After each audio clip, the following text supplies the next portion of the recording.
chapter 9 of Romans, and we got through a little bit of it. We got through the first 4 or 5 verses, and basically Paul's talking here about that he has a heart to see all his fellow Jews become saved. Not just the Gentile nation that he's going out and preaching to and whatever, but also the Jews, the Jewish people, because he has that heart for them. So don't we have that heart too? I mean, do we want to, I know we want to see everybody become saved, but wouldn't we really want to see, don't we hurt for America? And, the people in our country here with us that, don't we want to see God do a powerful work in this nation and everything, and, have it start here and then go throughout the world? And that's kind of what he's saying here. Is he's saying that, while he is, because a lot of the Jews had rejected his teaching of the Bible and his teaching of Christ. Well, not the Bible, but of Christ, his teaching of Christ and everything, and that he wants them to accept it. He longs for them to accept it, and he even goes so far as to say that he would give up his salvation if it meant that the Jews became saved. But he knows that that's impossible and that's not, and everybody gets their own right, and that's not how it works exactly. So we talked about that last week, but the point of that is we should just have that kind of a heart, that we are so hurt and so burdened for the lost that we're doing all we can.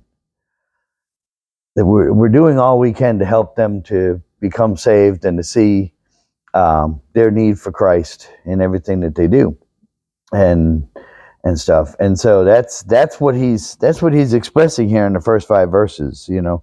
He says, in verse 3, so for I could wish that I myself were accursed from Christ, from my brother and my countrymen according to the flesh. And that, it's basically, it's yes, we can't give up our salvation for the salvation of others, but shouldn't we have that heart for the people around us? And so we spent some time kind of going down some rabbit trails, but I think it was good. When somebody cuts us off in traffic, do we tell them exactly what we think of what they did? Or do we, say, I hope you know God, I hope you know Christ? Maybe we'll get to talk about this in heaven someday,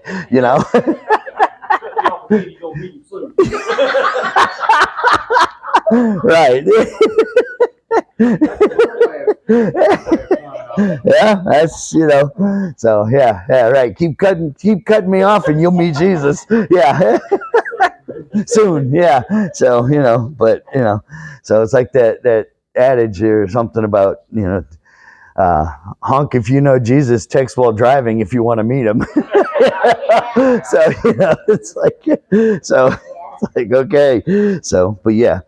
But so anyway, so it's we gotta I know that there are times where things happen and we things come up in our lives, people irritate us at work and and just different things because they're just we got to remember we live in a fallen world and that people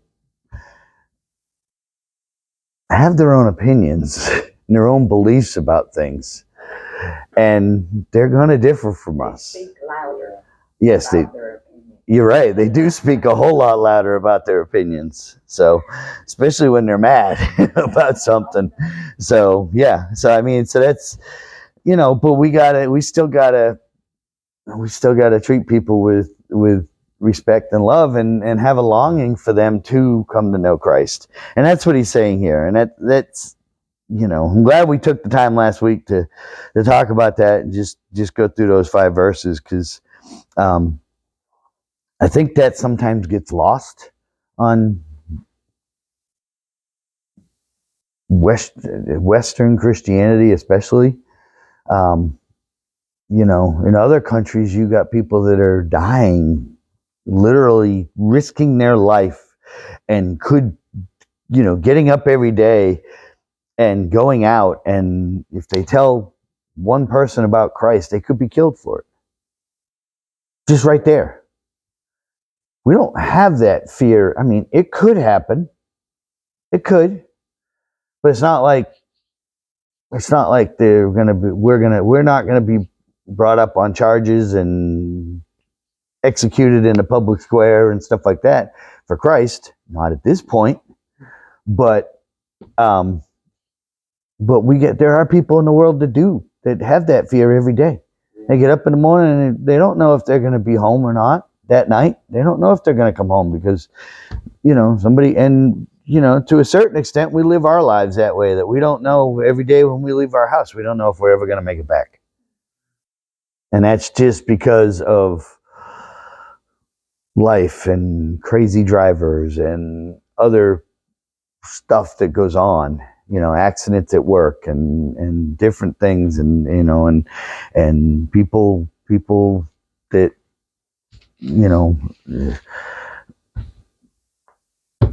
are angry and decide they need to go kill people and stuff. So, but it's not a big fear that we have. We don't get up every day living in that fear, but there are some people in the parts of the world, that war-torn countries especially, and stuff, that they don't know if they're going to see the sunset that day or if they're going to be dead. And there are people that go out and risk their lives every day to spread that word. And we don't have that fear, and we don't. So I think we take it for granted. I think a lot of times we don't, we're afraid of getting shunned by people and stuff. And so Paul's saying here that his attitude is that he would give up his salvation if other people could be saved by it. And I mean, and so that's what we should all be having, that a desire. I mean, and building on that desire. And it doesn't just happen overnight. You don't wake up tomorrow. You don't today, you don't spend this whole day today not concerned about, other people being saved, and then get up tomorrow morning and you want to save the world and as many people as you can and stuff like that. It doesn't, it kind of builds up over time. You have that heart for people. Yeah, you want to go out and tell as many people as you can every day, but we should be living the example. We should be, that should be in every action we do, that, we're living that example out, and we're helping people to see their need. So, and that's what Paul's basically saying here in the first 5 verses. Is he's saying that he would want them to be saved. So now he's going to go on. He's going to talk about how Israel, the Jewish nation and people, had rejected God and had rejected a lot of things about God. And so we're gonna look at that here, and we're gonna see here today. We're gonna see how God is chosen, how God chose, or why God chose certain things, and maybe, but we're just gonna get into it. All right, 6 through 13.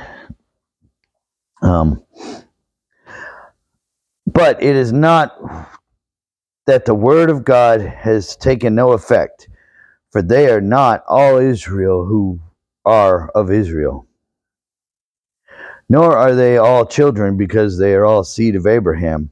But in Isaac your seed shall be called. That is, those who are the children of the flesh, they are not the children of God, but the children of the promise, and are counted as the seed. For this is the word of promise: at this time I will come, and Sarah shall have a son. And not only this, but when Rebekah had also conceived by one man, even by our father Isaac, for our children not yet being born, nor having done any good or evil, for that purpose of God, according to the election, might stand, not of works, but of him who calls. It was said to her, the older shall serve the younger. as it is written, Jacob I have loved, but Esau I have hated. Okay. Now I'll be totally honest with you guys. Okay, as I go through and I'm studying for this, there are some passages of the Bible that I truly struggle with and have to dig into commentaries and try to get. And then the thing when you dig into commentaries is you read one commentary and this guy's saying that it's relating to this, and this guy's saying it's related to this, and never the two shall meet. It's very hard to, and so this is one of those passages. I really struggled with this part of Romans, okay? And so that's where you got to turn, and the best thing to do, yes, the commentaries are great and everything, but like I say, they can differ sometimes, okay? But and a lot of times they agree, but it's just the way that the writer of the commentary gets to the end result is different as well, because everybody's different. Like I said, everybody's got opinions. Everybody's different. Everybody, and so you really got to, when you're reading and studying and digging in and spending that time,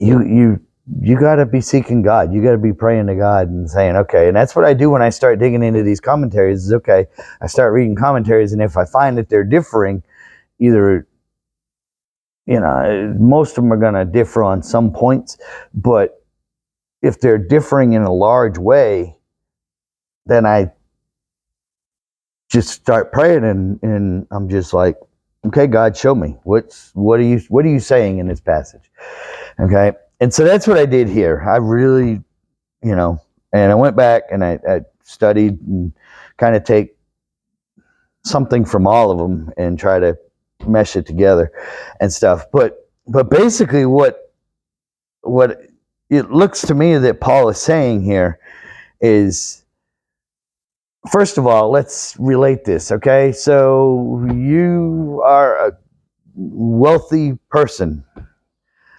You got a $13 million home in Charlotte that you got 10 bathrooms, and I was told about a house this week that, is like that.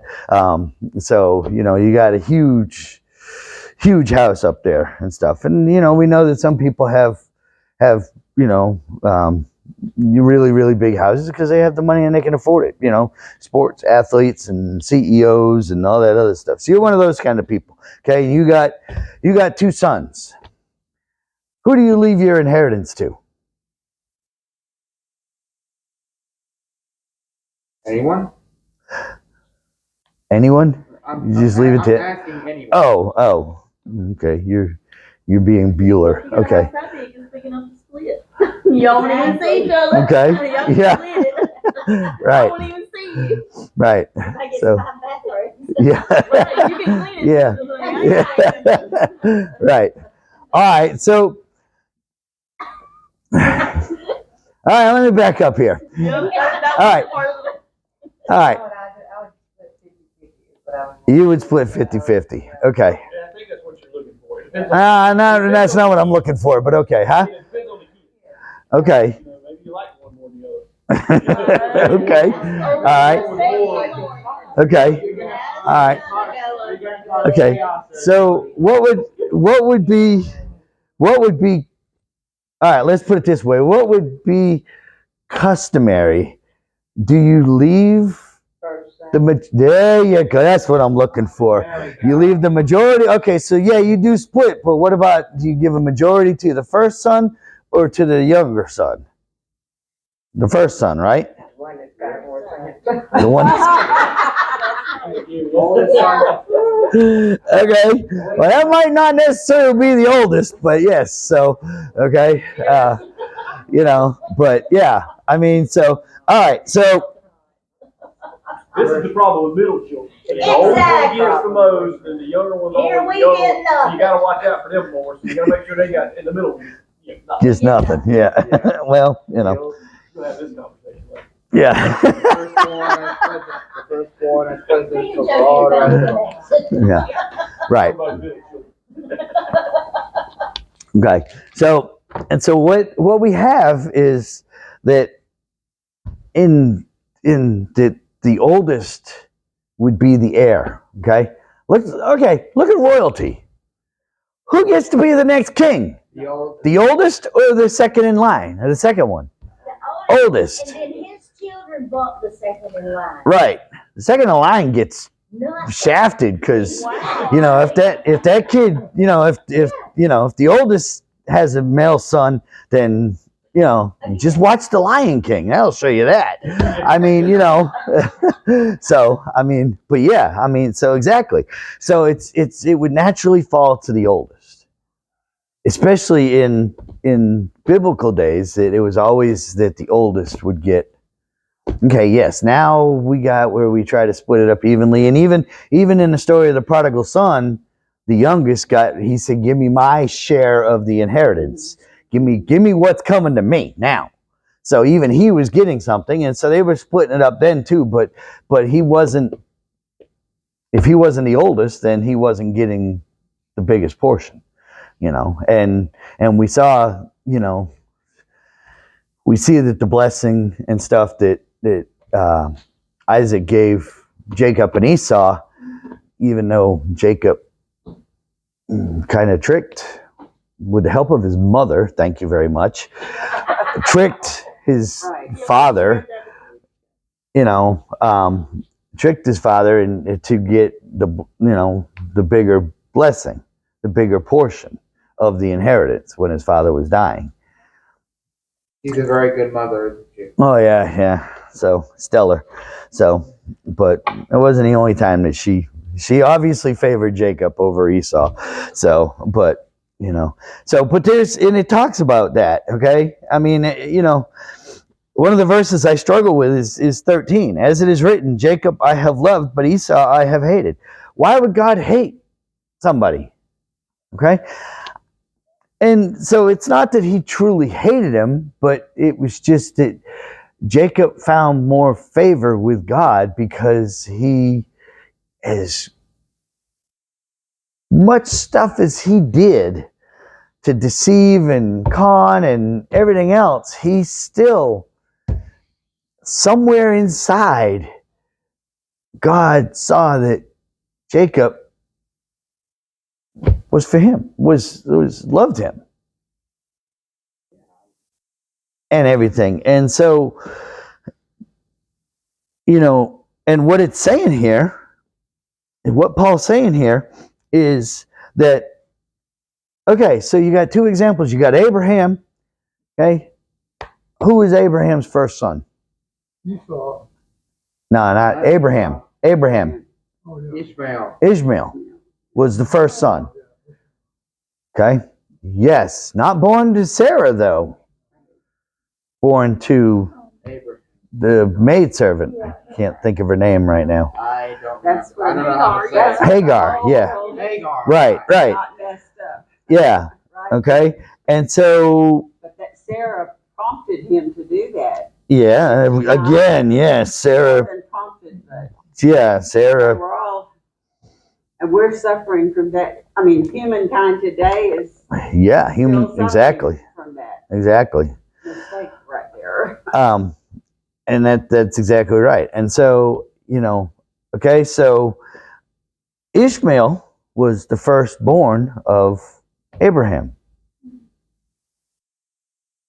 But Ishmael was not the inherited one. He got a portion of it. And Abraham had other children too. And I'm sure they got something and whatever and all that stuff. But which one did God choose? Isaac, the second born. Okay? And then we see it again with Isaac's sons, Esau and Jacob. Well, they were twins. They were fighting in the womb. That's some brotherly love for you right there. That is some brotherly love, So, Reminds me of Philly. and in fact, Esau,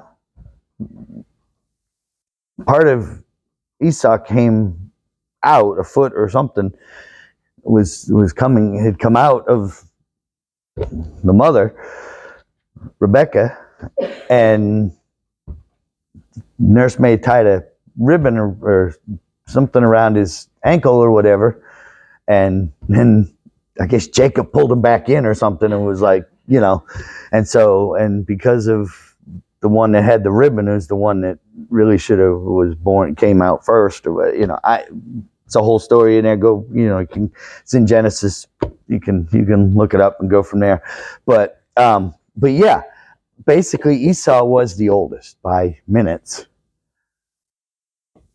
or because his foot came out before any part of Jacob came out. Yeah, exactly. So by rights, he should have been the one. But what did Esau do? Did he value his inheritance at all? Clearly not. No, he sold it. He sold it to Jacob. For what did he sell it for? Does anybody know? Food. Right. A bowl of stew. Yeah, right. Yeah, a bowl of stew. He sold his birthright to Jacob. Like, really? Can't you aim a little bit higher? So I mean, but he just didn't put value on it. He didn't put value on what exactly. I mean, and so he just and so Jacob ended up being the one but God doesn't hate Esau. He just doesn't, because God doesn't hate anybody, but he hates the actions that people do. Yeah. He hates the sin. He didn't like the actions that Esau was doing. Okay? So between the two, and we don't know a whole lot about Esau, but for Jacob and Esau, God chose the one that his heart was more in line with him. And yes, he was a deceitful, conniving man. He was a salesman. Okay, he was a salesman. So whatever you want to say, yeah. But so yeah, I mean, not all salesmen are bad and immoral, though. Excuse me, I was a salesman for a long time with Pepsi, so let's back this up here, okay? So, but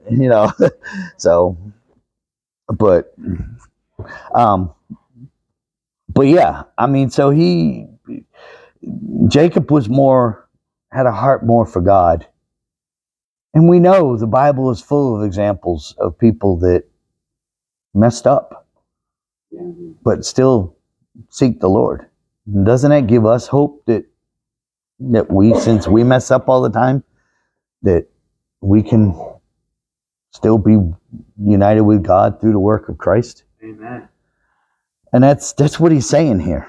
Right? That's what he's saying. He's saying that God chooses on a different economy than what man looks at. Like God looks at the heart, whereas we look at, we judge people by appearance, status, How they prove. how they dress, how much money we perceive that they have. But somebody cuts you off in traffic, that's all you have to make a judgment about them. Right. Like, Automatically a bad driver. right. Yeah. Because if you're going down, like that, like when we did all that traveling back in May, Yeah. not by choice particularly. Well, Yeah. it was by choice. Yeah. The circumstances. Right. weren't by Right. choice. Gotcha. But, going through Chicago and different places, Mm-hmm. I mean, there were just, 4 or 5 lanes of traffic, and you just think of all those people, but if one of them had done something like that, but you're never going to even see the car again, Yeah.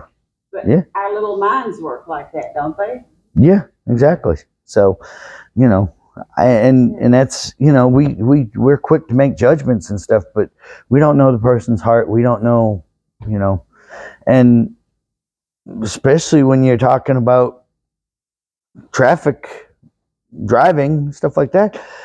How many times have we cut somebody off or been perceived that we cut somebody off? We might not have thought that, and we might have thought, wait, hey, we got plenty of room to pull out and whatever, but You look in your mirror, fail. yeah, it's like, wow, they were coming faster than I thought they were. We perceived them, coming at a certain speed, but then it's like, nope, they were going a whole lot faster.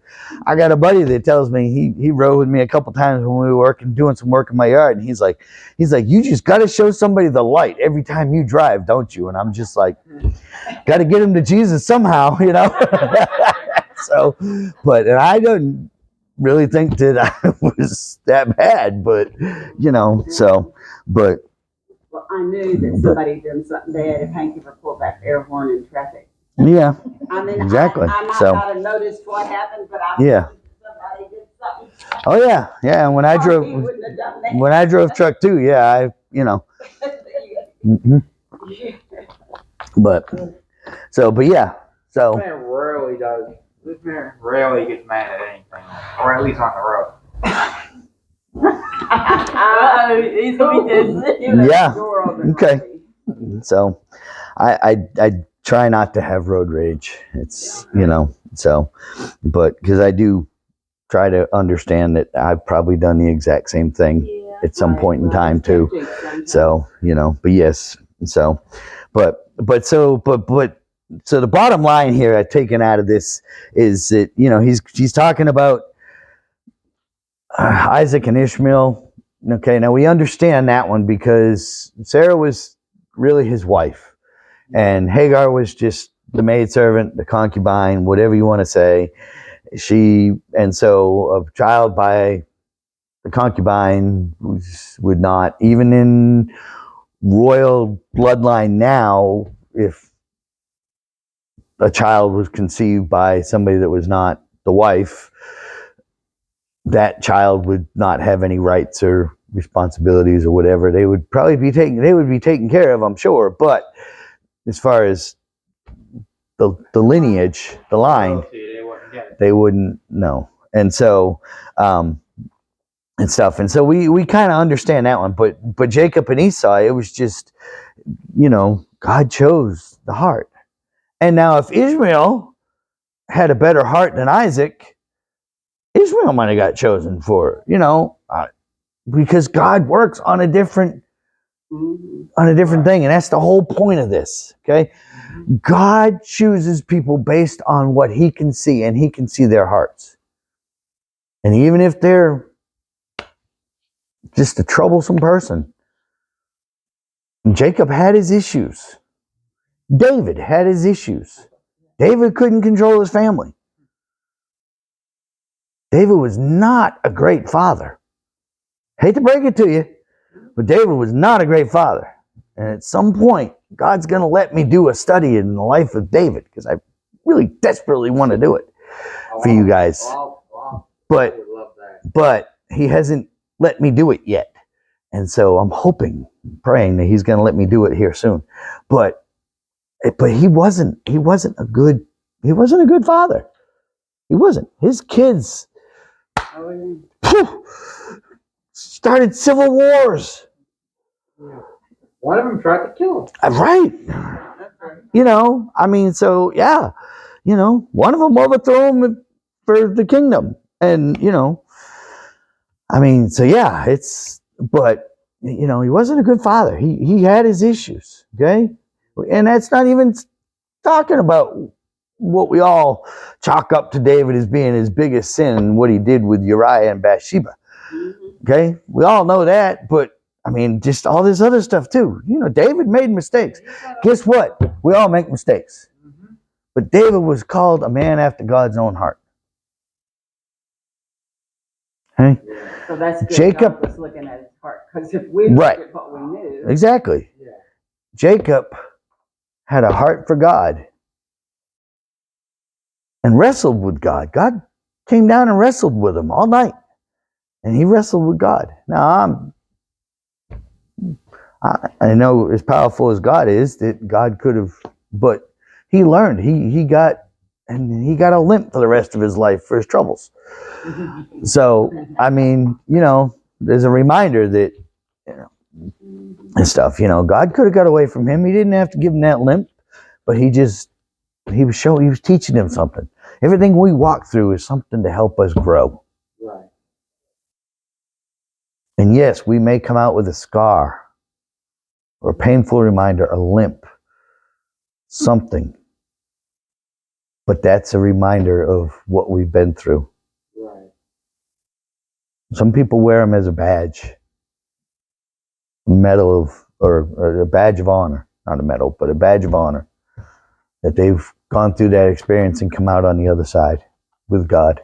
Right.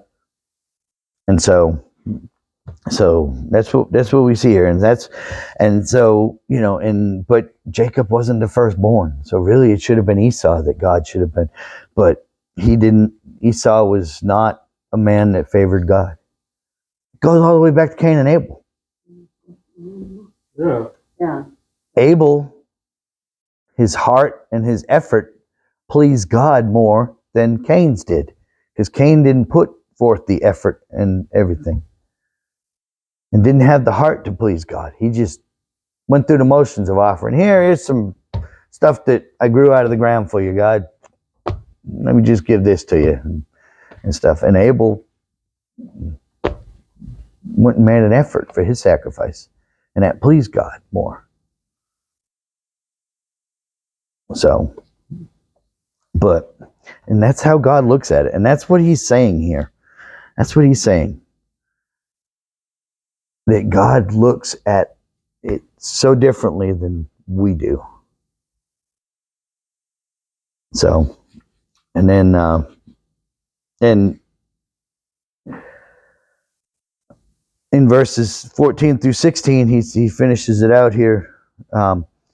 This part of the chapter with, what shall we say then? Is there unrighteousness with God? Certainly not. For he says to Moses, I have mercy on whomever I have mercy, and I have compassion on whomever I have compassion. So then, is it not of him who wills, nor of him who runs, but of God who shows mercy? It's God that chooses. God chooses based on heart and what he sees and what he knows about the person. And we choose things based on what we know about the person. But we don't know everything that God knows. So what may look like a bad choice to us could actually be a great choice in God's eyes. All we know about that driver is that they done cut us off.